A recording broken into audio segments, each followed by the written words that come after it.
तेलंगाना हुकूमत ने 35 सरकारी कॉरपोरेशनों के चेयरपर्सन का तकर्रुर किया है। उन मुकर्रर करदा चेयरपर्सन में से ज़्यादातर हुक्मरान कांग्रेस पार्टी के वो रहनुमा हैं जिन्हें नवंबर साल 2023 में होने वाले असम्बली इंतखाबात में टिकट नहीं दिया गया था। अगरचे के चीफ सेक्रेटरी शांति कुमारी की तरफ से 2 साल की मुद्दत के लिए चेयरपर्सन की तकर्रुर के साथ अलग अलग अहकामात 15 मार्च को जारी किए गए थे, ताहम उस वक्त ज़ाब्ते खिलाफ की वजह से उस पर अमल नहीं किया गया और आज पीर की रोज़ वज़ीर आला रेवंत रेड्डी ने 35 सरकारी कॉरपोरेशनों के चेयरपर्सन का तकर्रुर कर दिया। फ्रांस में इतवार को होने वाले आम इंतखाबात में सदर इमैनुअल मैक्रोन की पार्टी को शिकस्त का सामना करना पड़ा। मौसूला आदाद-ओ-शुमार के मुताबिक कुल 587 सीटों पर वोटिंग हुई, जिनमें से बाएं बादू के न्यू पॉपुलर फ्रंट अलायंस को 182 सीटें मिली। इसके साथ ही इमैनुअल मैक्रोन की रेनेसेंस पार्टी दूसरे नंबर पर रही। रेनेसेंस सिर्फ 163 सीटें ही जीत सकी। दाएं बादू के नेशनल रेरी अलायंस को 143 सीटें मिली हैं। इस दौरान बाएं बादू के अलायंस को ज़्यादा नशिस्तें मिलने की वजह से दारुल हुकूमत पेरिस समेत पूरे मुल्क में तशद्दुद फूट पड़ा। नताज सामने आने के बाद मुजाहिरीन सड़कों पर निकल आए और तशद्दुद शुरू हो गया। मुजाहिरीन ने आग लगाते हुए सड़कों पर तबाही मचाई।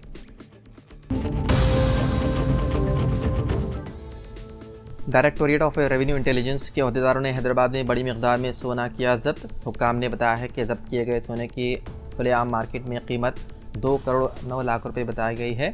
हुक्काम ने यह सोना कोलकाता से हैदराबाद एक बस में ले जाने के दौरान पकड़ा। DRI हैदराबाद जोनल यूनिट के अहदेदारों ने बताया है कि सोना 4 किलोग्राम तक था। हुक्काम ने उसे एक खुफिया इतला पर पकड़ लिया और 2 अफराद को हिरासत में ले लिया और उनसे पूछताछ की जा रही है। दोनों अफराद के बारे में कहा गया है कि वो कपड़ों में सोना स्मगल करते थे। कल 3982.25 ग्राम सोना जब्त किया गया। बताया जाता है कि कस्टम एक्ट के तहत 2 अफराद के खिलाफ मुकदमा कर लिया गया दर्ज।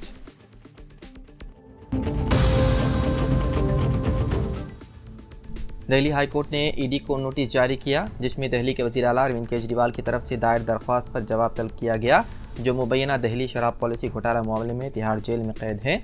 अदालत इस केस की अगली समाअत 15 जुलाई को करेगी। दिल्ली हाई कोर्ट ने वीडियो कॉन्फ्रेंसिंग के जरिए वज़ीर आला अरविंद केजरीवाल के वकील के साथ 2 इदाफी मुलाकातों की इजाज़त मांगी थी। जस्टिस नैना बंसल कृष्णा केस की समाअत कर रही है।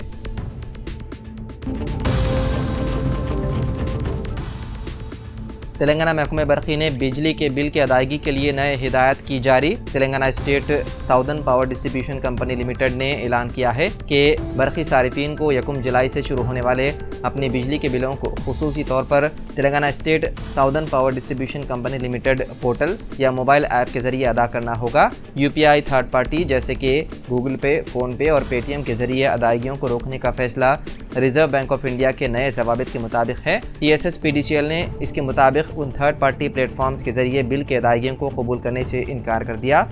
नई हिदायत की तामील करने के लिए सारिफीन को TSS-PDCL मोबाइल ऐप डाउनलोड करने और अपनी सर्विस को रजिस्टर करने की ज़रूरत है।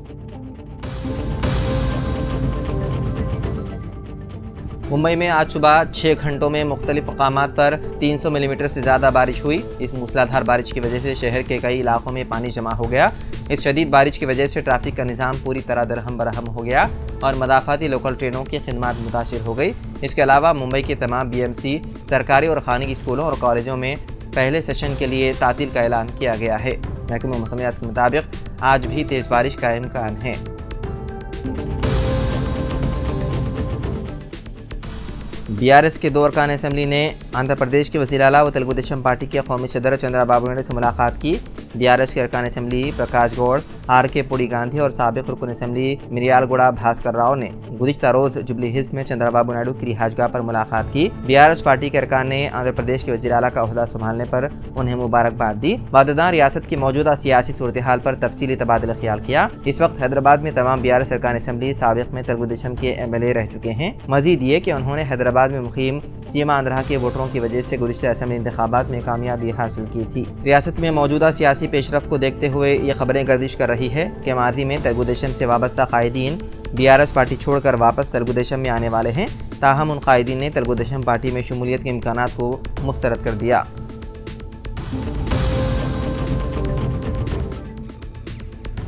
फ़लस्तीनी अवाम पर जारी जुल्म व जबर के खिलाफ आवाज़ उठाने का वक्त आ गया है। अगर इसराइल अगर इसराइल को मुल्क तस्लीम किया जा सकता है तो फ़लस्तीन के लिए भी रियासत का दर्जा नागज़ीर है। फ़लस्तीन के क़याम तक मशरिक़ वस्ता में अमन का क़याम मुमकिन नहीं। हिंदुस्तानी अवाम बिलख़ुसूस तेलंगाना के अवाम का फ़लस्तीन के मज़लूम अवाम के साथ हर वक्त इजहार यगानियत रहा है और जब तक फ़लस्तीनी अवाम को उनका हक़ नहीं मिल जाता इसराइली बर्बरियत के ख़िलाफ़ हम आवाज़ उठाते रहेंगे। और India peace and solidarity organisation के ज़ेर एहतमाम फ़लस्तीन में इसराइल की जारी बर्बरियत के ख़िलाफ़ मुनक़्क़दा एहतजाजी धरने से खिताब करते हुए प्रोफेसर कोदंडराम ने इन ख़यालात का इज़हार किया।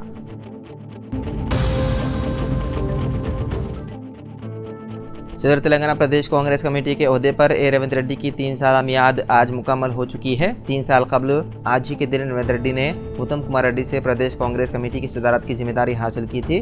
रेवंत रेड्डी ने 3 साल मियाद की तकमील से कबल नए सदर का इंतखाब करने पार्टी हाईकमान से ख्वाहिश की, लेकिन ओहदे की ख्वाहिशमंदों की कसरत के नतीजे में हाईकमान ने नए सदर के इंतखाब को कुछ वक्त के लिए टाल दिया। वज़ीर आला के ओहदे पर रेड्डी तबक़े की नुमाइंदगी के बाइस प्रदेश कांग्रेस की सदारत BC या किसी और कमज़ोर तबक़े के नुमाइंदे को मुकर्रर किए जाने पर हाईकमान गौर कर रहा है।